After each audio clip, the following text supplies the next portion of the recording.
भगवान ने कहा ऐसा कर्म क्या है, ऐसा कर्म अशुभ कर्म ही है, और अशुभ कर्म से भी ऊपर है, क्योंकि आपको वो दुख की प्राप्ति ही कराने वाला है। तो यहाँ पर श्री कृष्ण ने कहा कि भाई ऐसे कर्म को बिल्कुल भी न किया जाए।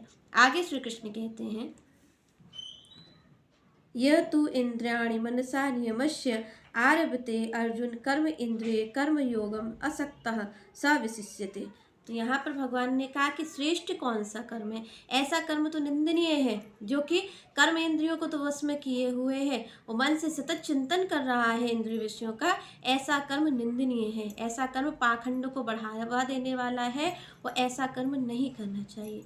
पर कैसा कर्म करना चाहिए, तो यहाँ पर श्री कृष्ण कहते हैं कि जो कर्म अपनी कर्मेंद्रियों को तो लगाए हुए है, बराबर सतत कर्म कर रहा है, और भगवान यहाँ कहते कि मन की इंद्रियां जो हैं उनको उसने वश में कर रखा है, मतलब इंद्रिय विषयों का चिंतन नहीं करता है, बस शरीर से पूरा कार्य करता है। पर आप देखिए कि जो ऐसा है, ऐसे कौन देखे गए हैं, ऐसे भक्त देखे गए हैं। भक्तों के जीवन में सतत कर्म रहा है और श्रेष्ठ कर्म रहा है, और श्री कृष्ण ने यही कहा कि जो इंद्र विषयों का चिंतन नहीं करता है और हाथ पैरों से अपने कड़ी मेहनत करता है, श्री कृष्ण कहते हैं ऐसा कर्म श्रेष्ठ है। संसार तो पाखंड को ही मानने वाला है, संसार आपके मन को जानता ही नहीं, क्योंकि आप इंद्र विषयों का चिंतन कर रहे या नहीं कर रहे, ये ऊपर से तो नहीं पता चलेगा ना, ये तो भीतर की बातें हैं। और श्री कृष्ण किस चीज़ को जानते हैं, भीतर को ही जानते हैं।